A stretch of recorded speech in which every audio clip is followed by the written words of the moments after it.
Subscribe करा अनु रुचकर रेसिपीला आणि बेल आयकॉन नक्की दाबा।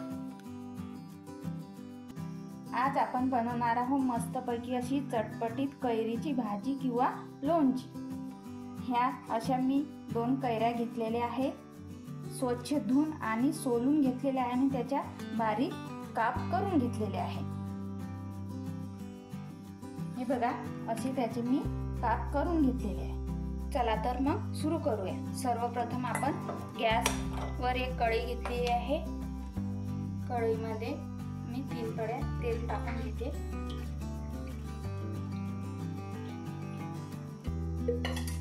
कैरीची भाजी किंवा कोणताही आंबट पदार्थ करताना स्टीलची भांडी वापरावी। आपलं तेल आता छान गरम झालेलं आहे। गॅस मी कमी केलेला आहे। त्याच्यामध्ये 1 छोटा चम्मच मोहरी, 1 छोटा चम्मच मेथी दाणे, 1 छोटा चम्मच जिरं, 1 छोटा चम्मच कलौंजी किंवा कांद्याचं बी, हे सर्व घालून घे।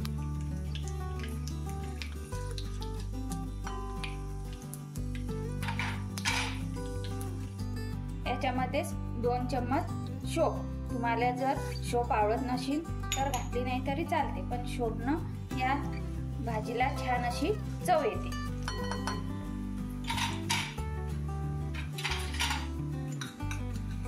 याच्यातच 2 चम्मच मिरची पावडर,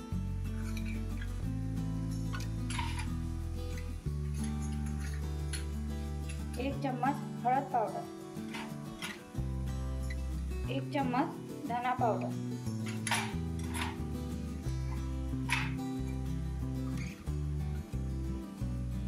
आणि अर्धा चम्मच हिंग, हे सर्व घालून छान असं मिक्स करू। त्याच्यामध्येच आपण हे कैरीचे काप घालू, याला छान असं मिक्स करू।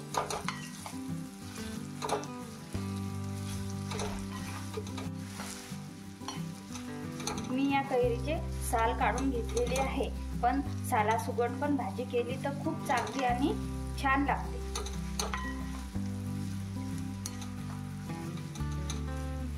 हे सर्व असं मिक्स झालेलं आहे। याच्यामध्ये 1 कपभर पाणी घालून घ्यायचं आणि परत हे भाजी मिक्स करून घ्यायची।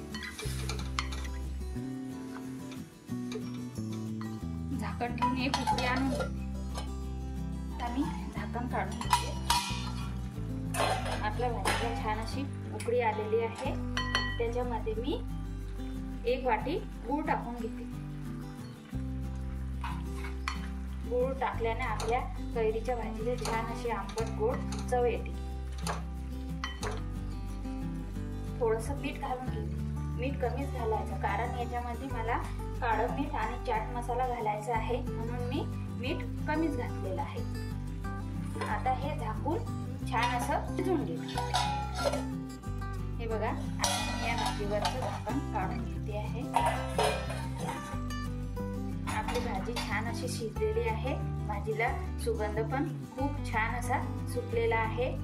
याच्यामध्ये मी आता अर्धा चम्मच साधा मसाला हा टाकून घेते, 1 चम्मच चाट मसाला आणि अर्धा चम्मच काळं मीठ, हे घालून मिक्स करून घेते। आपली ही भाजी आता शिजलेली आहे। ही भाजी शिजायला 15 मिनिटं वेळ लागलेला आहे।